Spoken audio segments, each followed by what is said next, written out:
ABC One Television. ABC One Television. ABC One Television. Le leader en actualité.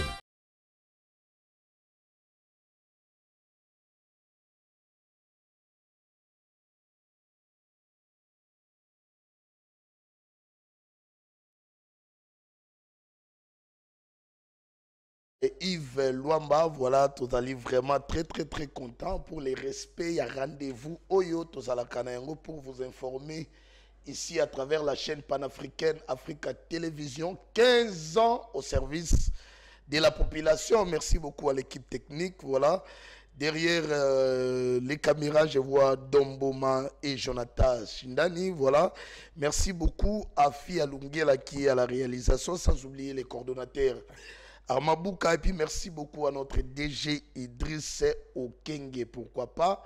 À vous, nos téléspectateurs, parce que Makambo Oyonenge et les Kaka Awa, na Misa Oyo, na Bosolo, na politique. Voilà, hier, tout ça là, il y a professeur Daniel Mpiandombo. Voilà, on a eu à parler concernant un sujet très important. Voilà, où tout par là qui sur enfants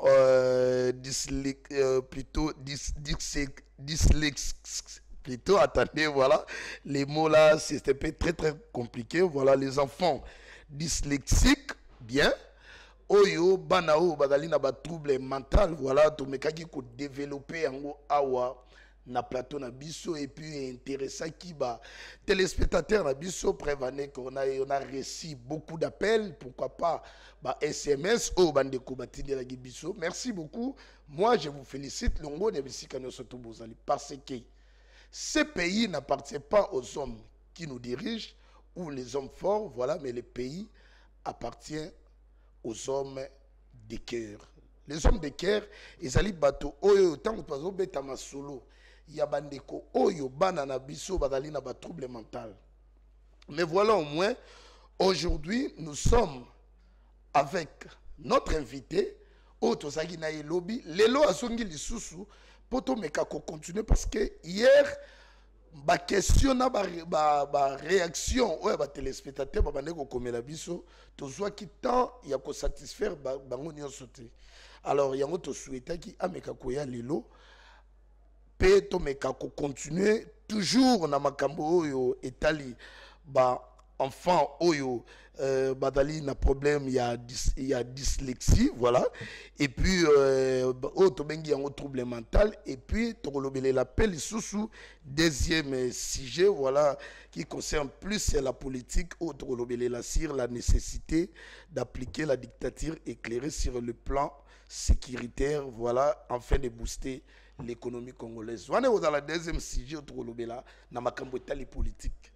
Merci d'abandeko bokola na biso na poto boza branché bokola na biso partout na poto bokola na biso na ABC One, voilà, à partir de notre chaîne YouTube en ligne, voilà, bandeko bokola na biso partout nous sommes là pour vous informer, sans oublier na ba province na Congo central na partout au bozola na biso na Beni na Katanga, partout na Tanganyika bozola na biso à partir ya Easy, et puis na Awa na radio pe na Africa FM na 98.3, voilà, je suis là moi le cardinal pour commencer déjà la messe. Bien, lobi ndenge tolobaki na bino tobetaki masolo ya bano bazali na ba trouble mental.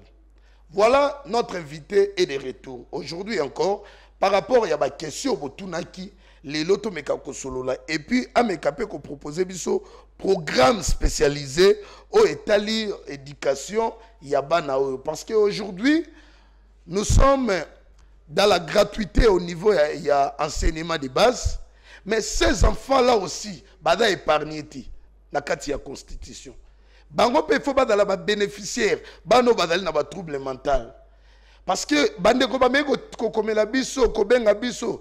D'autres gens se posent des questions. Est-ce que Banawana, Toebi Bango Mingi, na ba famille, Abatombongo et tout. Mais moi, je vous explique que Banao Badali na ba trouble mental et Koki Kokomela. Na moto Yambongo, na moto Oyo, Azana Eloko mon côté. Mais Banawana, Bazali na droit, il y a éducation. Merci beaucoup. Je suis déjà avec mon invité, professeur Daniel Mpia Ndombo. Mbote na yo mwana mboka. Très bien. Rapidement, déjà un mot aux téléspectateurs, au Badolanda yo, bamoni encore lelo, pour continuer ma solo. Et moi, je vais commencer déjà dans ma question. Na pesi da bande konyoso merci pour l'opportunité ozozoa pour na koyoka ngai mwana mboka Daniel Mpia naza professeur naza docteur na sciences informatiques et traitement des informations et naza pe docteur en éducation inclusive et ba doctorat yo somi balé eza ko se focaliser sur bana oyo baza ba problème otozo bengisa ba problème intellectuel ou cognitif ba spécialité na ngai doctorat na ngai nazo parler sur les enfants ayant la dyslexie eza bana oyo baza na problème ya kotanga pe kokoma yango na pesi bino merci bino bato bozo na ngai na kanisi ke nzamba kopesa nga boanya pe mayele pona koyeba ko expliquer bino na détail na makambo nyonso oyo parce que nayebi que éducation ezali droit ya moto nyonso. Très bien, merci beaucoup professeur Daniel Mpia Ndombo. Voilà, rapidement déjà to me kakozungi sa moi lisolo yango muke parce que l'obito sagi na yo oui c'est vrai monsieur le gars très bien par rapport aussi à ma réaction à ma téléspectateurs au badagi vraiment na biso au batuna gi ba question mais ba question ils aussi la pekakate to juste 20 minutes voilà. Pour tout le dossier et puis tu as la deuxième dossier. Mais quand on rafraîchir encore les téléspectateurs mémoire, c'est quoi la dyslexie? Bon, avant d'expliquer Bandeko Balandi dyslexie, nous avons que trouble dyslexie est une maladie, s'il vous plaît. Okay. Docteur mon côté a kosayo que dyslexie est une maladie. Alors dyslexie est un moko ya ba catégorie ya ba trouble.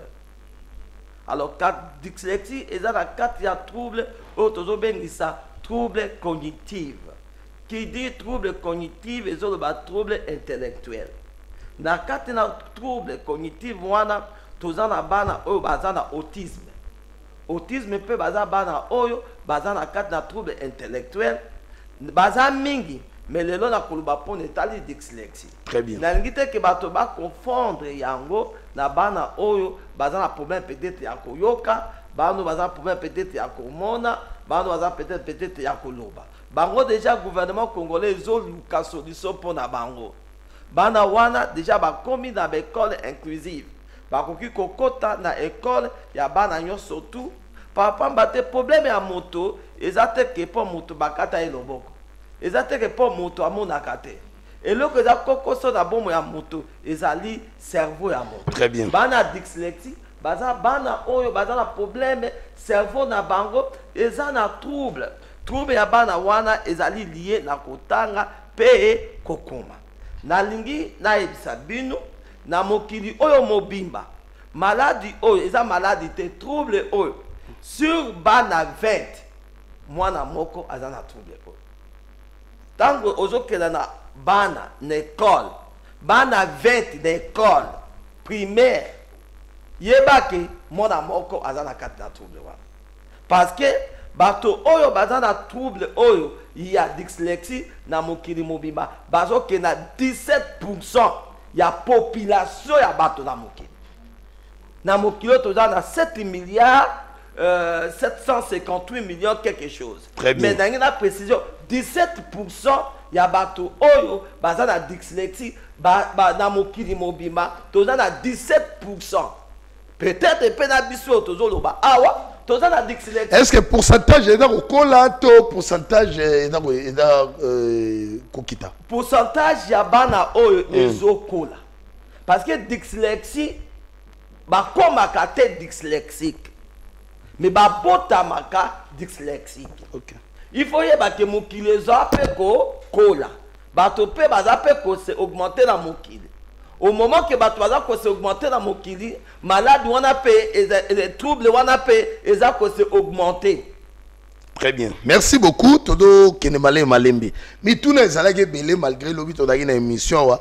Ba téléspectateurs tokotiki la bino je crois Tamro Boye juste 5 appels. Mais bon, l'anda biso na ndenge to ko évoluer avec le professeur Daniel Mpia, voilà.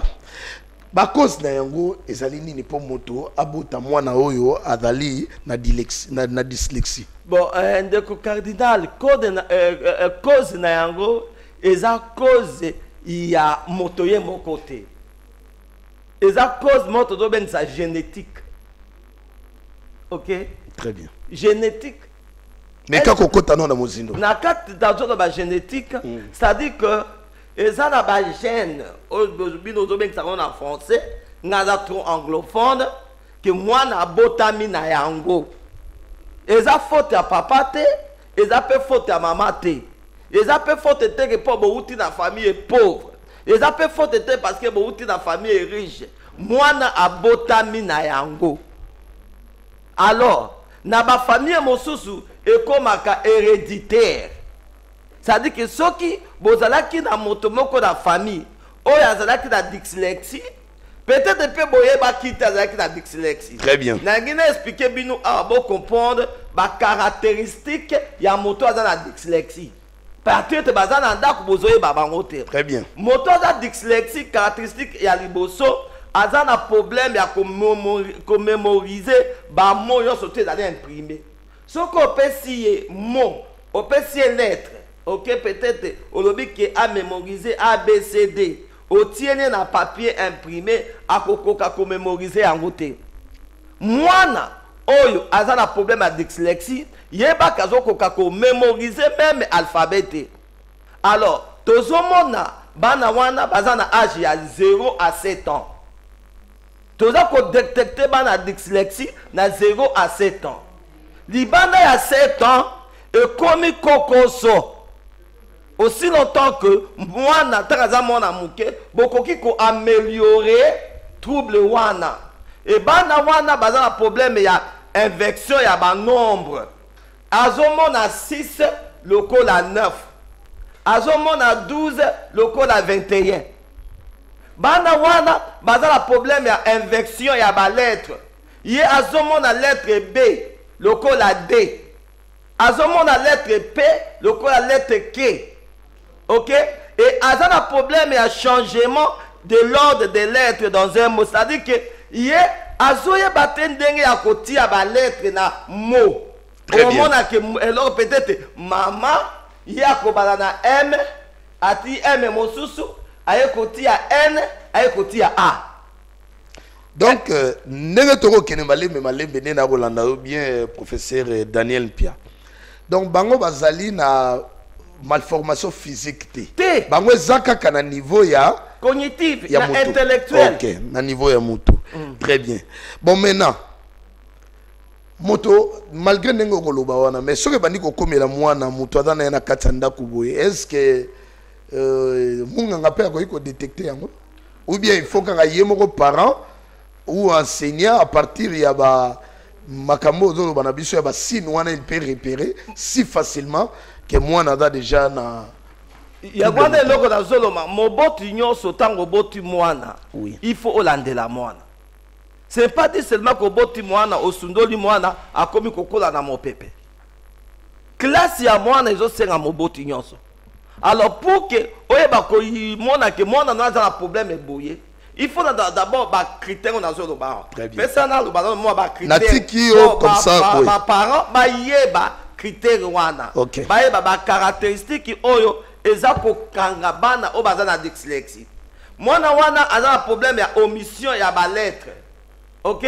On est akoma peut-être yaya okomona ke akobosa na A. Akomi Y A Y abosa di A. Omission ya lettre. Mwana wana aza na problème ya substitution ya ba consonne. Substitution ya ba consonne, c'est-à-dire que akobakisa ni consonne mosusu. OK? Prenons l'hypothèse oyebi que koma banane. Mwana na akokoma banane modèle nini? Akobakisa na suka abakisi A na N mosusu. Et mwana wana aza na problème ya ba confusion ya ba voyelle ya lettre. Ya mot parce que moi ils composé na ba voyelle et ça peut composer na ba consonne. Ata la confusion wana. Mwana wana azana ba faute ya orthographe. Tilelo okomona moto aza licencié, mais azaka na ba faute ya orthographe tango ya zokoma peut-être moi paragraphe moko ya français. C'est-à-dire azalaki aza dyslexie mais ba yebaki kolandela yete na école maternelle. Et ba école na biso mingi awa. Ceux qui ba mwana aza na problème peut-être ya kokoma pe kotanga bazo lekisa mwana classe. Tango zo lekisa mwana na leka classe yeba ko zo lekisa pe na ba erreur wana. Teta okuta akokoma un licencié mais akoki kokomata paragraphe ete ya lettre sans toutefois na ba faute ya orthographe. Mwana wana aza na difficulté ya écriture. Écriture ya moto to za dyslexie ekenda kabo. Naza na ba Jean na ngai papa moko aza directeur. Tango ya zo koma lettre au lieu ba mwana ekenda na ba ligne ndenge komamaka ya kendaka lokola oblique, c'est-à-dire aza dyslexie mais ba yebaki ko mona yango te la bo mwana na ye. Mwana wana aza na problème ya ko comprendre ba heure. Na mo ola loba avant alobaka après. Ola loba hier ya ko ba matin. Ozomona mais il faut comprendre tant ya loba hier nde loba demain.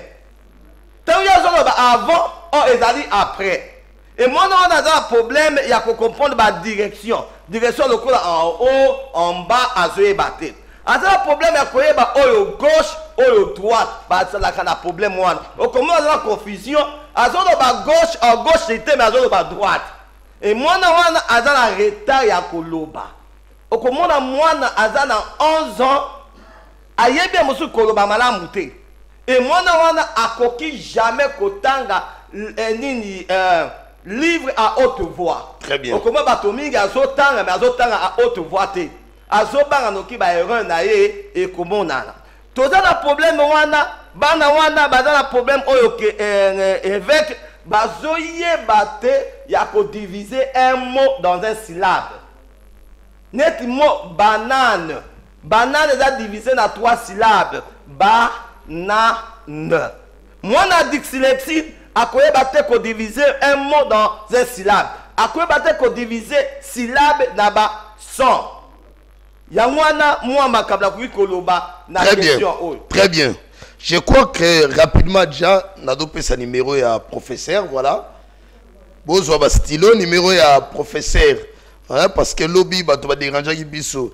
Numéro à professeur Daniel Piandombo, voilà. Ezali bongo plus 243 89 412 83 06. Nabandeli yango plus 243 89 412 83 06. Nako répéter yango les sous pour nous permettre bino surtout batoyo bozali komitungisa makasi pour na boye bandenge nini bokoyi kozwa professeur Daniel Piandombo pour na kosolola na makambu oyo etali ba enfant dyslexique. Très bien professeur masolo ezali ebele mais lelo yo na yokaki lobitango toko sola na yo wawa o evokaki une chose ndenge nini ya ko intégrer bango na programme scolaire. Bana wana il faut batanga na bana na bis bon na bana o bazali na ba trouble mental te bango nyonso il faut basangana batanga na kilasi. Mais imeka ko yebisa biso bana wana intégration na bango na programme scolaire ko salima ndenge parce que nazwa ki munganga nan plutôt enseignante moko abenga ngai après une émission alobi bazali na ba problème sérieux d'abord na bana oya lelo yebi ke bana mingi bazali na bandako ozokomona mingi bazo préférer ma musique et tout ça na place ya ko encadrer bana. Alors na école tango bazoya ba enseigner moi na mazongi na ndako azui ba kaye ba bwaki mopanzi suivi ya ba parents ezaliti l'hôpital a na classe et donc ça va parents encore et plutôt ba enseignant devoir ya makasi. Bon dis-moi maintenant na bana oyo badali na ba trouble mental soki ba intégrer bango na kati ya programme makambo ekotambola ndenge. Si vous avez aussi d'autres programmes spécialisés wana botiki lotanga mais premièrement d'abord éclairez-nous par rapport à l'intégration na bango le programme scolaire. Cardinal, merci parce que lorsque je tourne, c'est la spécialité nangai. Nalobaki que nazali docteur na éducation inclusive. Inclusivité na zoloba, inclusivité ya bana oyo bazan ba troubles mentaux. OK? Oui. Alors comment tokoki ko inclure bana wana na l'école na bisu normal? Premièrement, il faut tout comprendre bisu nyonso awa. Éducation eza lokola mai na komela.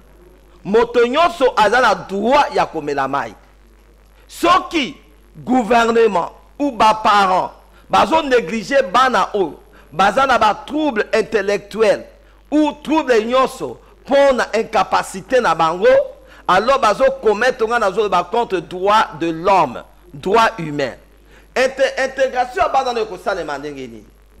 Premièrement, enseignant, il faut bazwa on a zo bengisa ba formation. Na salaki ba recherche na ngai pour na doctorat na ngai mibale o éducation inclusive on a 6 années passées na beko na biso ya Congo awa. Na kutani na ba enseignant bazolo ba que depuis ba silisa classe, depuis ba koma ba enseignant bazwa ka ba formation te. Alors pour que autant ngisa mwana oyo aza na problème ya dyslexie na beko na biso normal, il faut d'abord ba enseignant bazwa formation.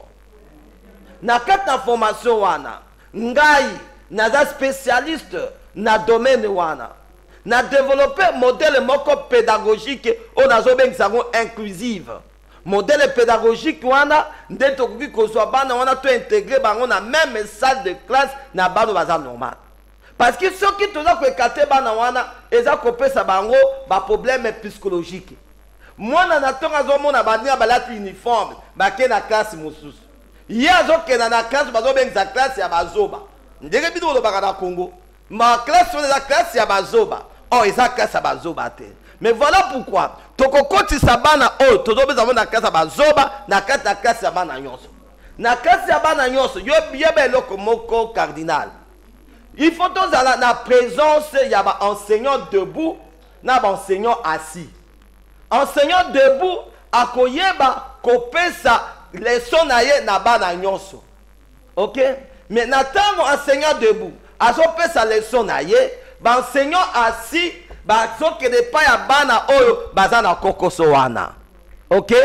Même leçon mais enseignant assis azawana pona kopesa nini kopesa ko expliquer banu baza na kokoso wana.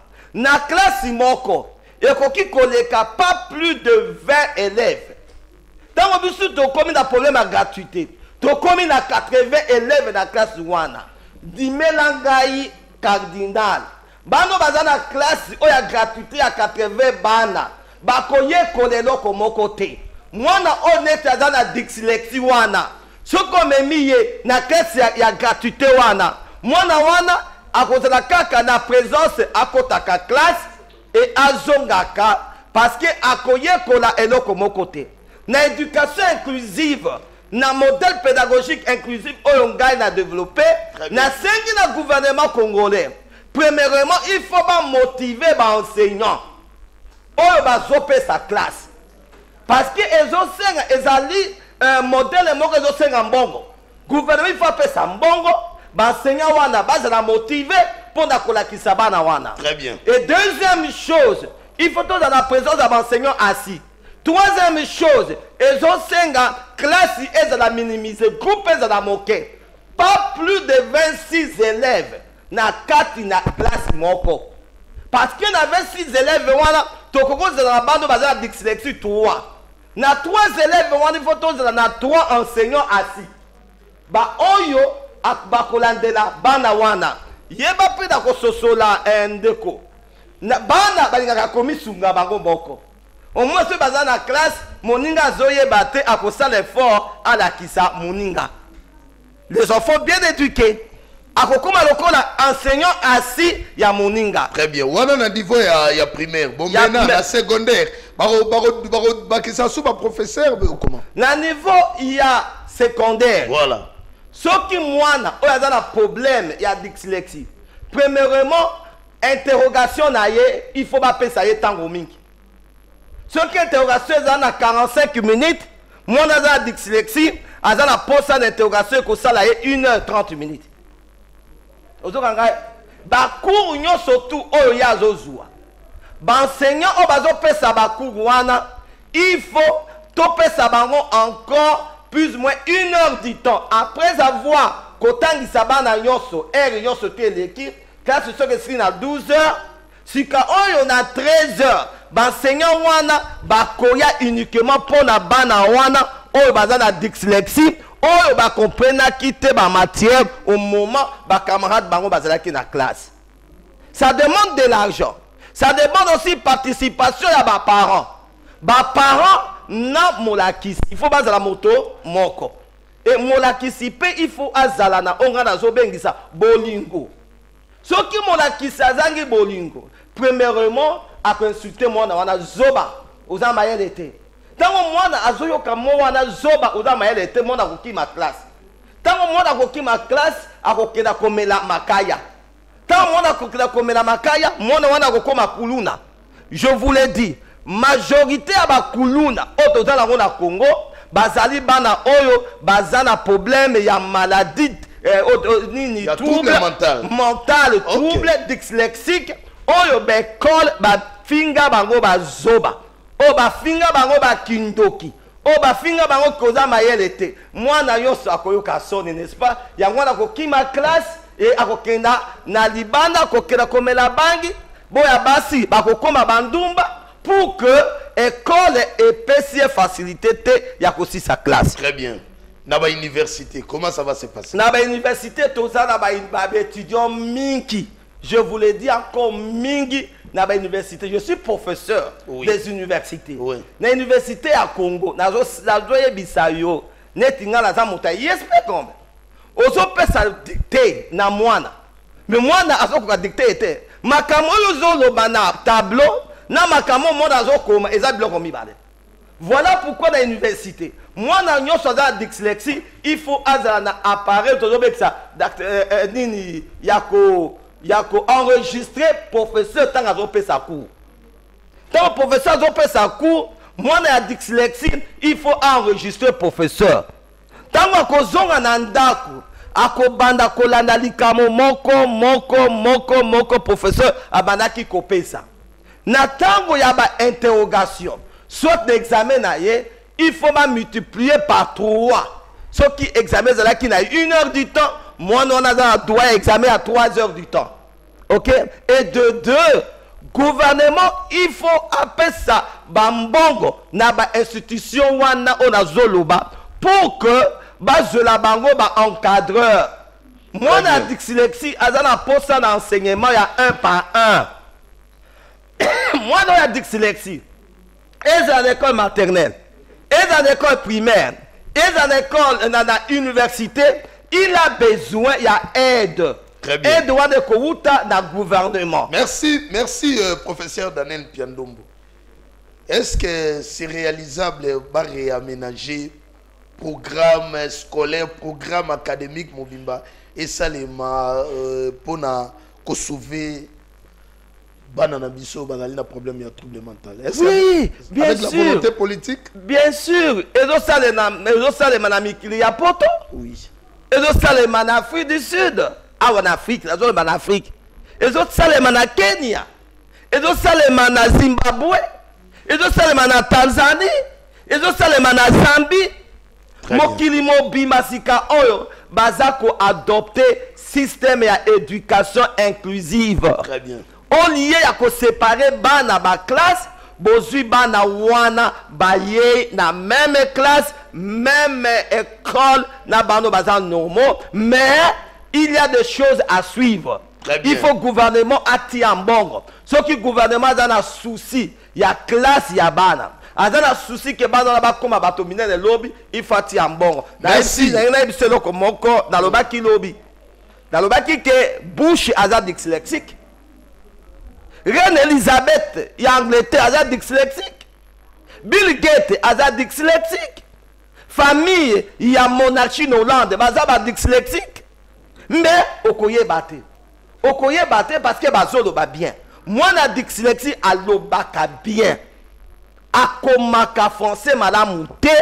et alobaka penine atangaka français madame monté même à âge à 20 ans attends qu'on améliorer yango à partir de l'âge à 3 il y a 0 à 7 ans yeba que kokoma na ye na kotanga na ye et qu'on a toujours en retard par rapport à baninga ya âge na. Merci professeur Mpia, voilà, je suis très content.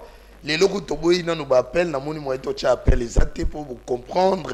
Le professeur a pris tout son temps pour nous expliquer biso na o etali bongo ba fa dyslexique. Comme bango dans moi matata dyslexique. Voilà. Je crois que tu comprends les dali bana o banali na ba trouble mental. Les loyo bana wana banali na droit ya éducation. Droit à éducation est dans le constitutionnel. Les lois n'engagent pas la gratuité. Bana wana pe bazali na droit à bénéficier. Mais c'est que makambo est poser problème. Et zali surtout na ba enseignant. Merci beaucoup par rapport à la proposition, à la programme Oyo. Au proposé na ba ndekonyo surtout ba konzima kolanda yo partout na ko signaler bino numéro ya professeur Daniel Pianombo. Et zali bongo plus 243 489 412 83 06 plus 243 89 412 83 06. Makambo ya lobby oyo to senga d'abord autorité to sala vraiment ensemble na biso magazine boso na politique to accompagner yo ko bunda ndenge nini moke to meka ko sala ba séminaire même ko kene partout. Et puis kokota ça vraiment esprit wana imeka kokota moke pa ya bakondi pour ete ba mona ke lelo yo mboka oyo tozali ko vivre na ba conditions très difficiles avec bano to benga bakuluna mais des fois peut-être basara na problème ya ba trouble mental. Merci beaucoup. Donc un deuxième sujet na biso o to lobaki lelo to ko solo la thème na biso mi balé to ko lobelela. Malgré les autres bêtises les solos ya bano ya ba trouble mental mais toye koya na makambo ya philosophie na yo oyo vandisa makambo ya dictature éclairée. C'est très important aussi aujourd'hui to lobela yango parce que économie ya mboka tala ndenge makambo ya dollar et matia wana bato nyozo badaki na $10 na ye to kene mangu to kene ko changer dollar et do kita. Au gouvernement injecté ba dollar na marché dollar et do kita mais après 2-3 jours dollar les deux ont vendu. Le dollar, les deux ont 20. Peuple congolais doit continuer de souffrir. Occupation de terre par l'armée étrangère. Tokea ou na Zambien. Talanenge armée zambienne ba yeko vanda na sol congolais. Le loyo Sadek. Toro yoka gouvernement koto yo ministre de la communication. Oh notre troupe est déjà retirée mais l'information sous toro lobake kino le loyo ba expert ya Sadek bazali wana pona koluka ndenge nini ya kovandisa makambo etali ba frontière et tout ça to éviter qui du mieux makambo na dictature éclairée to komeka ko solola mais mwana mboka professeur Daniel Mpia qu'attendez-vous par la sécurité pour booster l'économie congolaise la lingi pe donc kota na mozindo na makambo ya dictature éclairée ce que to koti na makambo ya économie. Bon langina to na Nzambe omoni deko Yves na lobaka mingi mutu amayele Arizona kamingi. Lelo bato mingi bazo finga biso ba congolais ba benga biso ba BMW. Oyebi komona bande ko ngambo ba benga biso BMW. Alobi congolais musade il faut bien bezo ba bière masanga. Très bien. M zolo ba musique. W zolo ba women basi. Congolais azali qualifié na biloko misato wana na mboka ya mokili mobabi congolais za ambianceur. Mais ezala ba congolais mosusu oyo ke balala kapongite bazo komaka balala kapongite bazo kanisa mingi pona développement ya mboka oyo kenda liboso. Très bien. Ngai étant congolais na memi likanisi ya sika na mboka oyo ya RDC likanisi yango zolo banini dictature éclairée pamba te na monaki ke tozalaki na tango ya Mobutu amemaki biso na dictature moko absolue oyo tozobengisa autocratie dictature wana ezalaki mpo na ye moko na parti politique na ye na ba membre parti politique pour que ba gérer mboka oyo dictature ya Mobutu ezalaki mpona ko-opprimer le droit humain ya peuple congolais. Et directement, tolongwi na dictature absolue, tokei na démocratie. Démocratie tosali 30 ans. 30 ans de démocratie na Congo, et memeli bisu de ba trouble koleka, tant tozalaki na dictature ya Mobutu. Or, tobosana ki ezalaki une étape moko ezalaki important avant to comme la démocratie, étape wana nde étape na zobengisa dictature éclairée. Dictature éclairée eza étape oyo que citoyen éclairé tango yo ozui ba élection au comme président de la République, OK? Président de la République na démocratie balukaka kaka d'intérêt ya ba famille biologique na bango.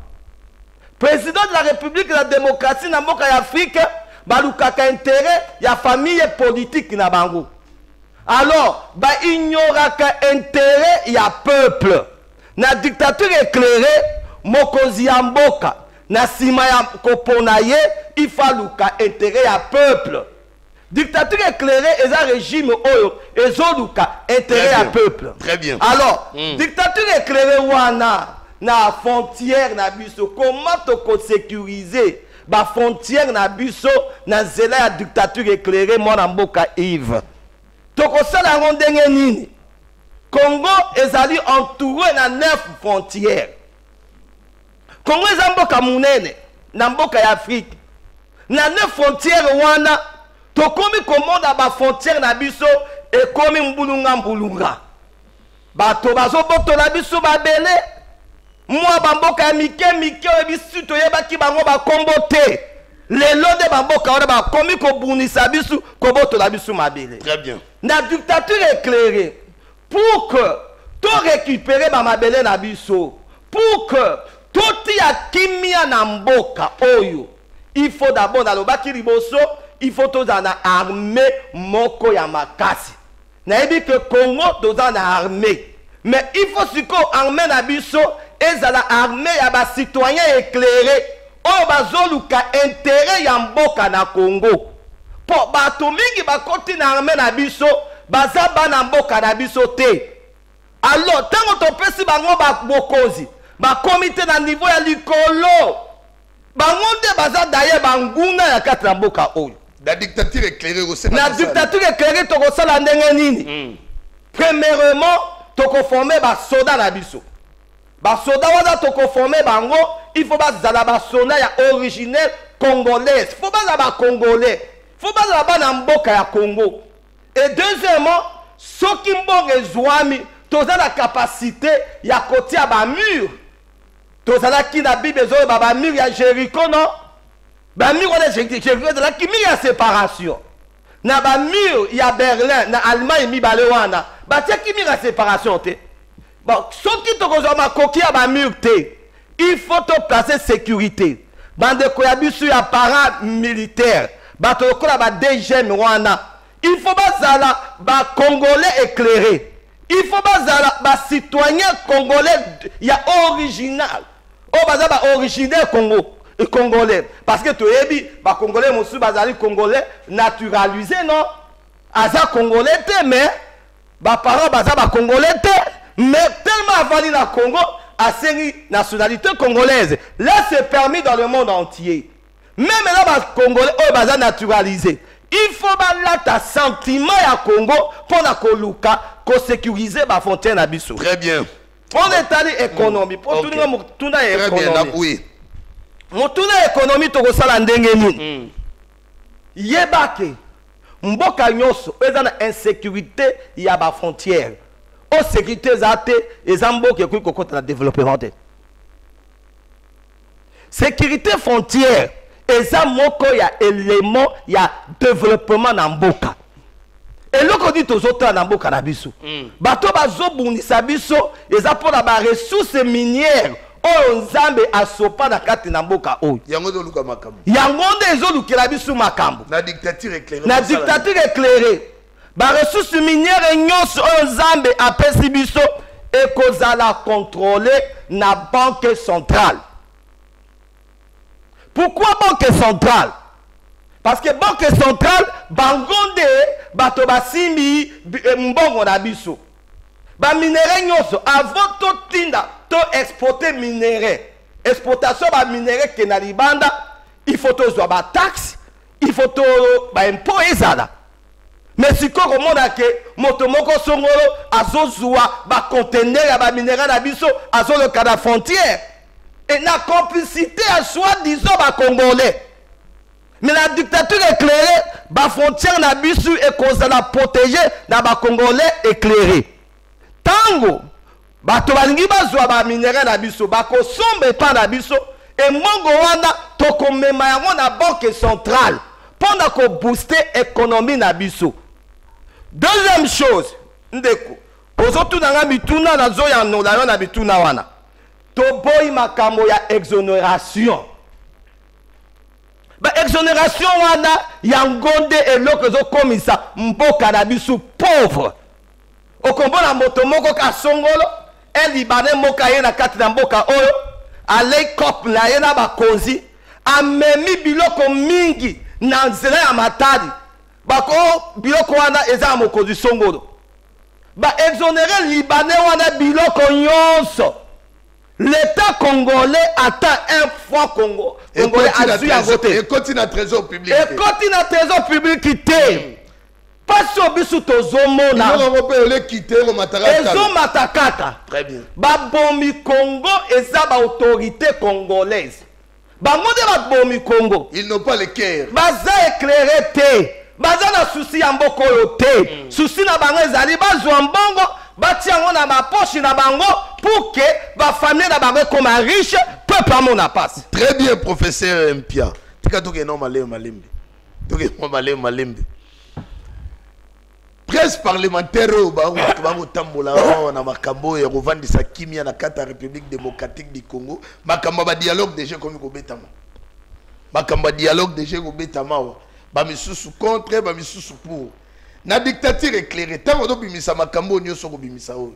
il nous faut un dialogue. Tout est ça les mandingues ni mon ambo. Nana ibise loko moko. Nande loko Yves. Nalo landa ora. Et loko zobo mabisu la Congo démocratie. Ngana so quoi la démocratie te pour un pays bantou.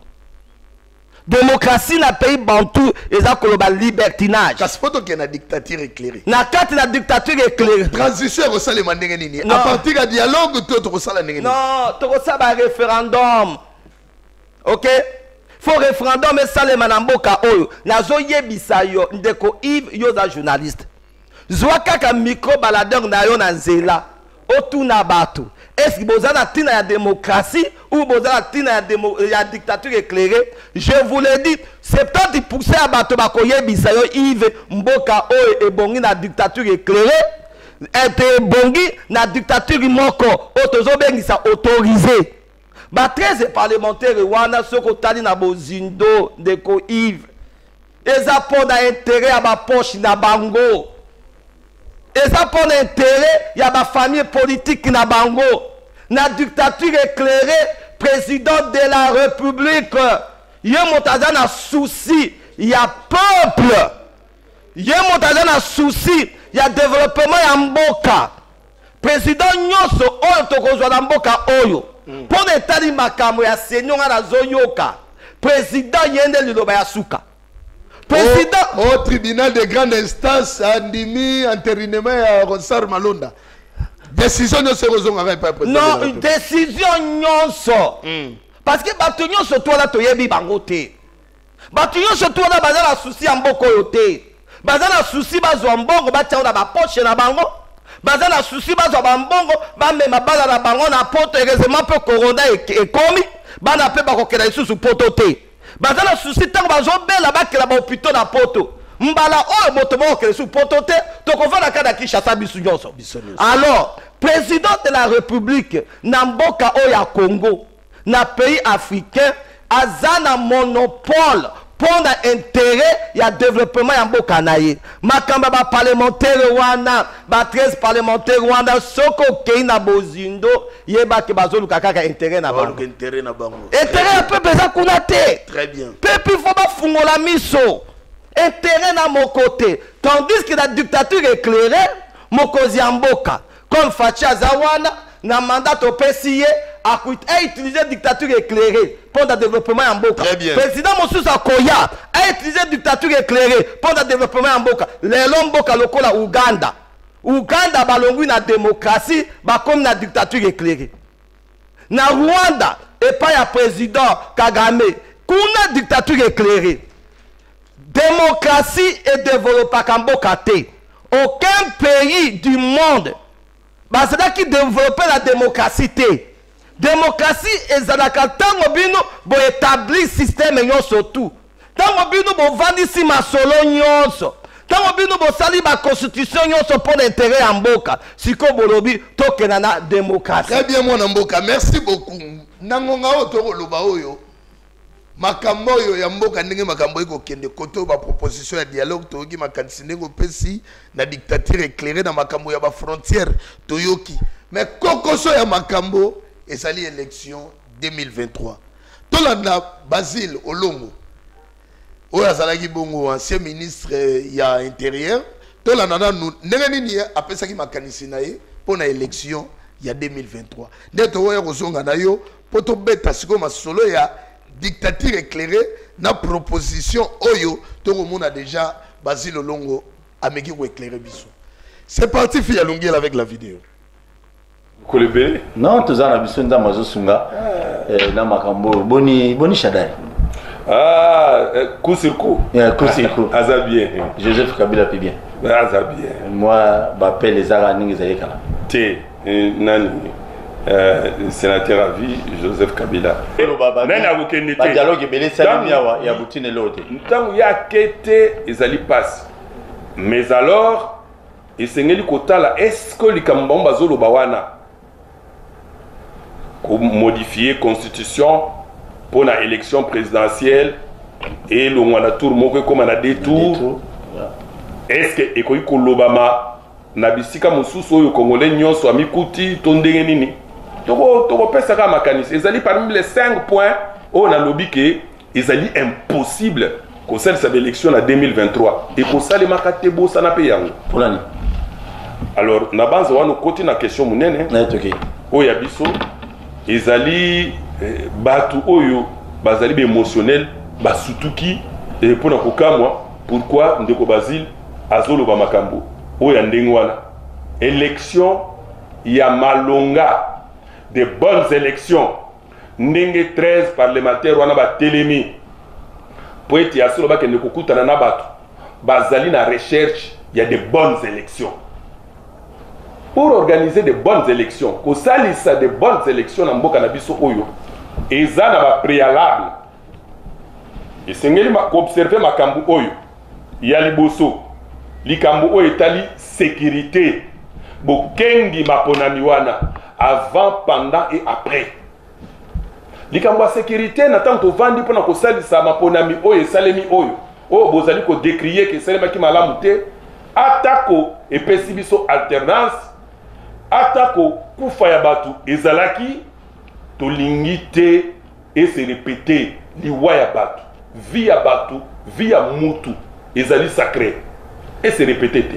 Alors sur le plan sécuritaire bosenga ya seni na tango wana ezalaki ete tozala na 240 000 hommes, donc 240 000 policiers pour la kokenge la élection.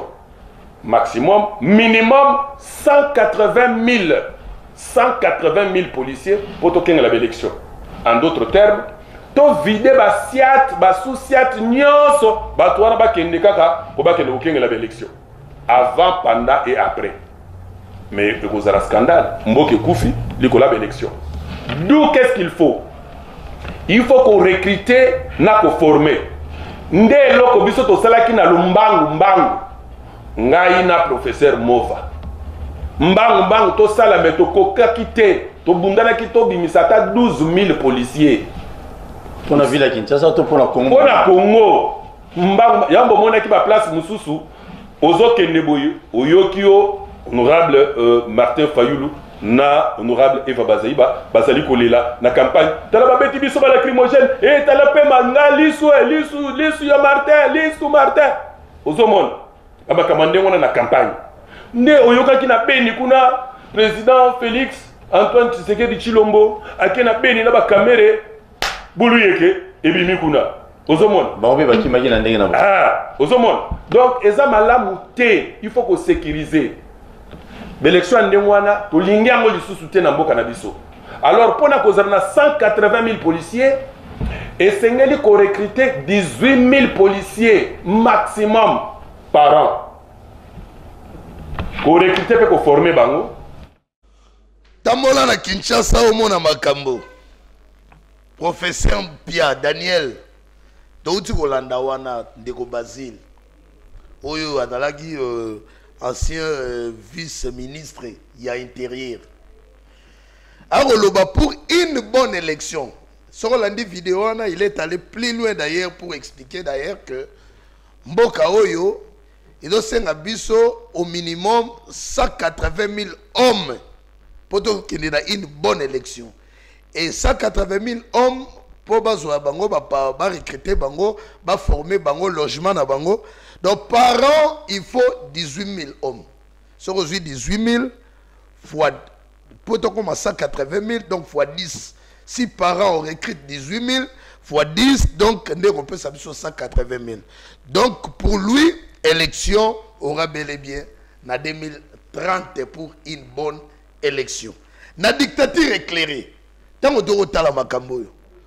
Qu'est-ce que le professeur Mpia peut dire? Ndeko cardinal, merci pour la malobo pesingai. Nangina lobelo komoko, il faut te comprendre. Problème zabisu na Congo, bato, bazana mato na koyoka, bazoyoka te. Bazana miso komona, bazomona te. Élection kokena na 2030. Ce qui est en 2030, avant bango bazwa décision, bango balingi bazwa sikoyo, il faut tout ça d'abord référendum, il faut tout changer constitution. Nganaza moko ya moto o nazo kwa. Mandat oyo to pesaka ba président de la République qui 5 ans pour na mboka ya Afrique eza moke. Eza moke pour na nini? Na 5 ans wana akosala eloko moko te.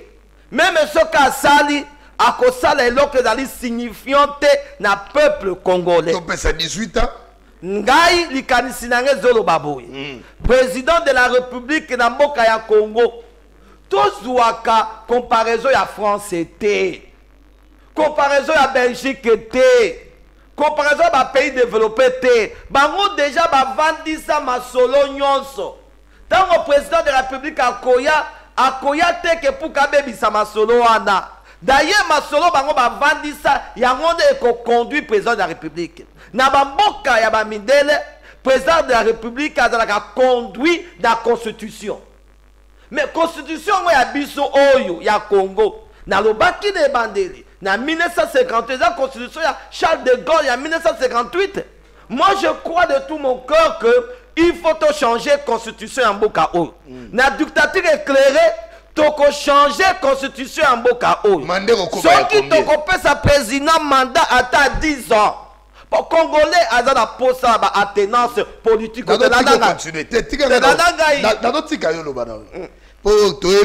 prédécesseur, il y a Félix Antoine Tshisekedi, président de la République, ancien président de la République, Joseph Kabila, sali 18 ans du pouvoir, mais il y a un problème, il y a un collaborateur. Bon, sur un mandat de 10 ans, je ne sais pas, est-ce que Magambo Otam ou la Nengue? C'est là que Congolais ont la posé à l'attenance de la politique. Congolais ont la posé à changement, à leader politique. Congolais ont la posé à président Moka Koya. Oya kolongola congolais na esclavagisme oyo biso tozana ngo tilelo. Très bien. Problème tozana na Congo eza lokola motaza na boloko. Bati na boloko, clé bati yango kuna, lipa bati mopanze oyo. Moto liazwa clé puka fungola akenda abima na boloko mota kozwa lipa. Entre lipa na clé ya kobima na boloko, nani ekopesa yo bonsomi? Tout un problème dans le Congo, le problème sur bisu tout ça na kata mboka et qu'on sa bisu développement. Donc on rejoint dans le Basile. Développement, il y a mboka la Congo landangai. Et ça d'abord il faut tout longwa na régime ya démocratie. démocratie etikala kaka na kopona moto. Ok? Na sibawana topesa président de la République 10 ans. 10 ans on a la zobeng sango minimum. Minimum parce que mais il faut que ce président soit éclairé. Oyo akoya pour l'intérêt ya mboka na biso ndenge tozomona na mboka ya Rwanda. Kenda na Rwanda sikoyo. Tala Kagame na yebi tolingaka Kagame te. Makambo Kagame azo sala biso tozolinga te. Mais Kagame azo développer mboka na ye. Lelo kenda na Rwanda soko lobi mabe ya Kagame bakoboma yo. Soki tozui un président éclairé. Soki tozui un président oyo azan intérêt à développement ya mboka oyo. Azan intérêt à développement ya famille na ye biologique te. Ni famille na ye politique. Même président partant Ndeko na biso Joseph Kabila. Il n'était pas mauvais. Moi je l'ai dit. Kabila n'était pas mauvais. Et là que c'est qui Kabila de la mabe, bazo travailler na yelande lokoyo. Bato bazo travailler na ye. Bazali ba citoyen éclairé te. Voilà pourquoi nous sommes la président Fachi. Aluka ba citoyen éclairé. Ba citoyen oyo bazana posa développement ya mboka ke na liboso. Même ceux qui te pèsent, président Fachi les 10 ans. Mais ceux qui sont entourés, n'a pas citoyen non éclairé. Ba citoyen oh bazo d'abord intérêt à basi na bango, intérêt à bana na bango, intérêt à famille politique na bango, mboka ko ke na liboso te. Kopesa mbula mingi eza la problème te. Mais mbula wana mingi eza la pour le développement ya Congo. Voilà pourquoi nazonganga régime de la dictature éclairée et un régime pour les citoyens éclairés pour le développement ya mboka oyo. Mokolo biso tokozwa président oyo akozwa régime pour la dictature éclairée na motema na ye. Président oyo azana posa développement ya mboka oyo bakoko na biso bakobetela ye maboko. Bana na biso oyo tokotika lobi bakobetela ye maboko. Voilà pourquoi 5 ans na mandat na mboka na Congo ngala zomo na reza muke. Reza muke parce que à cause de l'autre côté. Très bien. Ce qui te passe 10 ans dans minimum. Na 10 ans na ye a appliqué dictature éclairée pour le développement ya mboka. Congolais azo kamboka ke na liboso. Les Congolais koma eloko moko pamba. Oko kenda na pays ya biso baza peme na biso bazo mona biso bato pamba mais protocole président éclairé mon protocole moto oyo azana souci ya mboka oyo azana souci ya développement ya mboka oyo ndeko nanga nandi Yves okoyebisa ngai professeur Pierre merci pour le régime oyo memeli biso dictature éclairée. Merci pour l'éclairage na ba dictature éclairée to comme na biso na suka eloko moko ya motuna suka ngana koloba élection en 2023, Seni a 180 000 hommes au maximum. Au minimum, 180 000 hommes. Dictature éclairée a donc passé ni pour la badone. Zana Ibisayo. Et là, quand on a Zoé Ibisayo, attaque aux 180 000 hommes.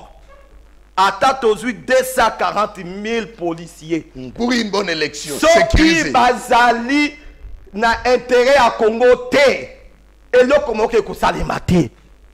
Bozo luka 280 000 hommes. Bakoki kozula bisu bato ya libanda. Ba yepe ko bebi samboka na bisu na malamu. Ok? Ngai nombre ya bato eza na tina te. Congolais nyonso akoki kozala témoin na élection wana. Congolais nyonso oyo aza éclairé akoki kolata souci ke mbula oyo élection oyo tozo luka pour le développement mboka Congo.